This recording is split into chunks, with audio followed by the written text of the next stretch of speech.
Hello again, Miss Holokai here, coming to you with a science lesson. So,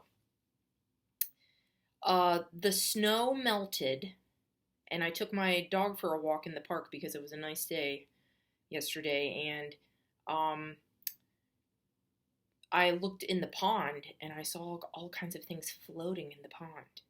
And so I thought I would do a lesson on sink or float. So, why do things sink and why do things float? Let's find out. I'm going to read you a story called Things That Float and Things That Don't. The author is David Adler. He wrote the words, and the illustrator is Anna Raff. She did the pictures. Things that float and things that don't.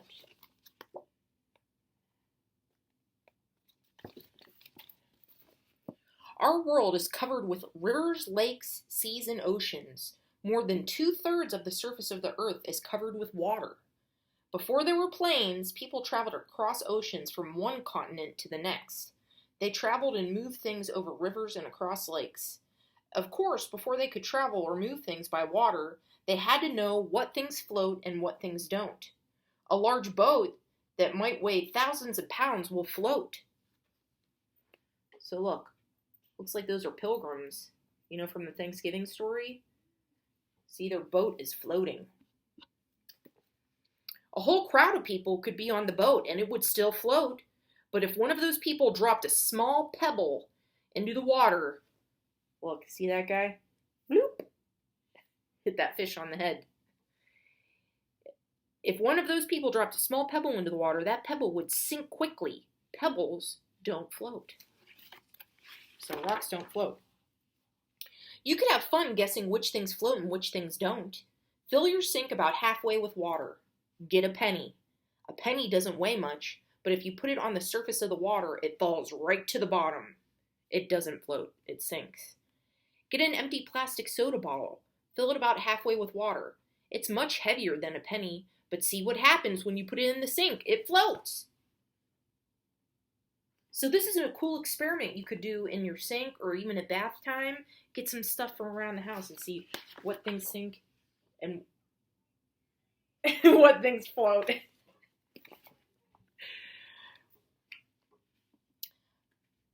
Find things around the house, things that won't be damaged by water. Make a list of what you found.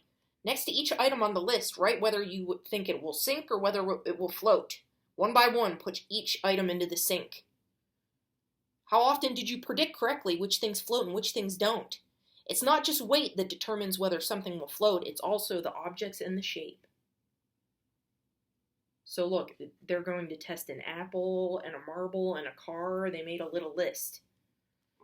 It says, my guess. This is their guess, and here's the answer. They're going to do, it says pail, like a bucket, an apple, a marble, a car.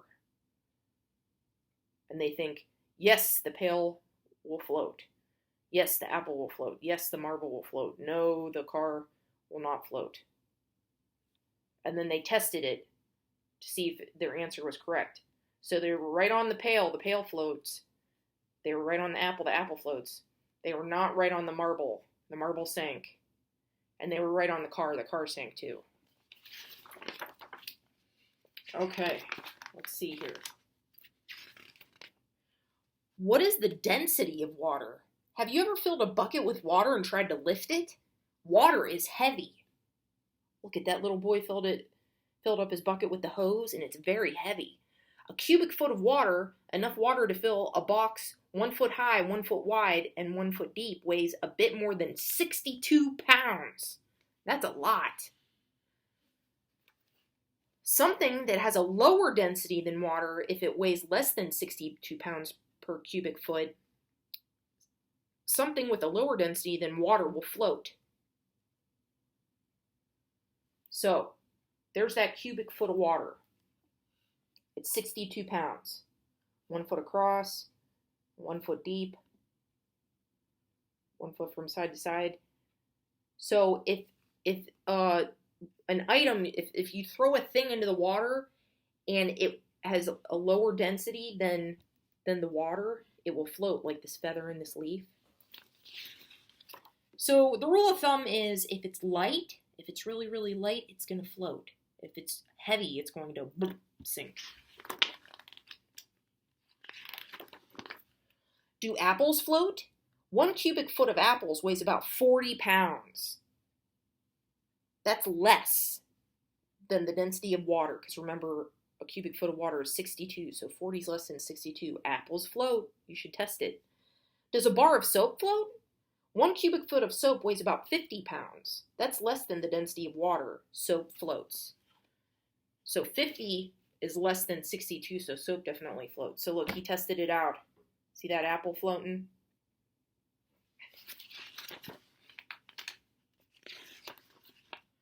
Okay. Does clay float? Now, I'm not talking Play-Doh. I'm talking about, like, clay is like Play-Doh, but a little bit stickier, a little bit harder. 1 cubic foot of clay weighs about 100 pounds. Is 100 more than 62? Yes, it is. The density of clay is much greater than the density of water. A lump of clay does not float. Boom, it'll sink right to the bottom. But, check it out. If you get some clay and you mold it into a boat and put it on the top, look, now it's floating.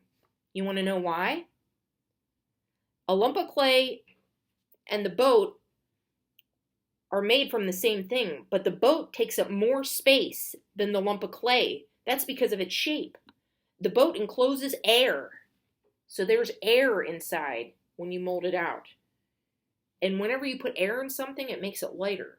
The density of the boat and the air it encloses is less than the density of water, so that's why it floats.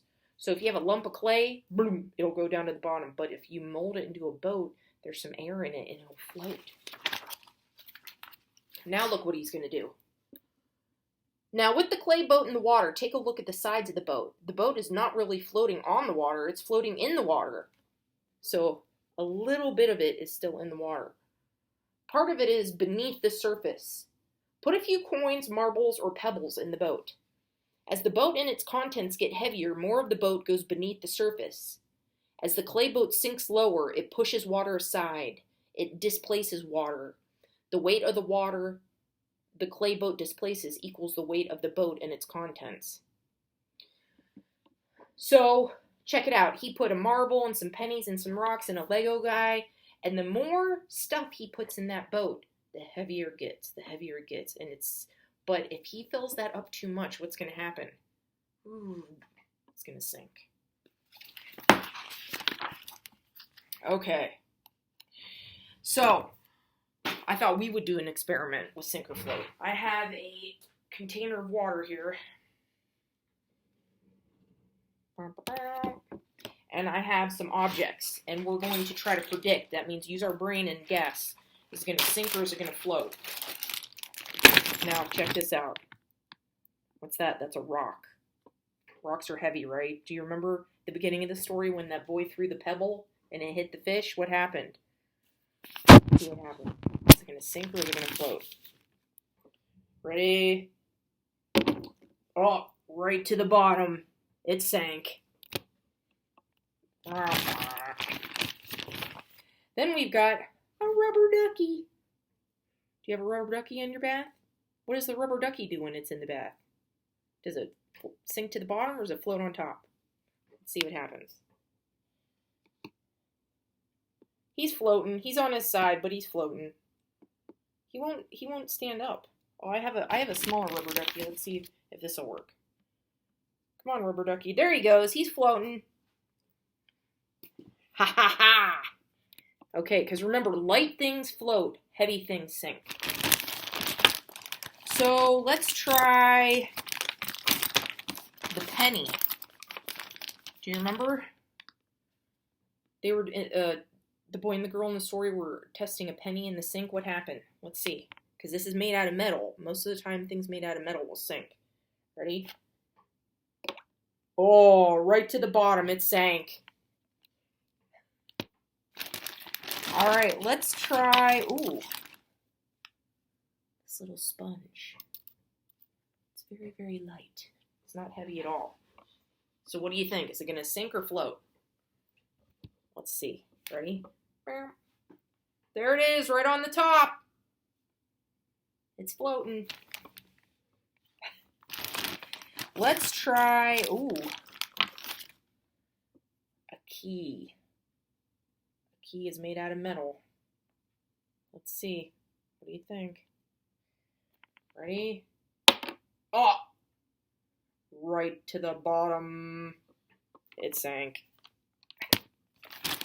Let's try a cork. A cork.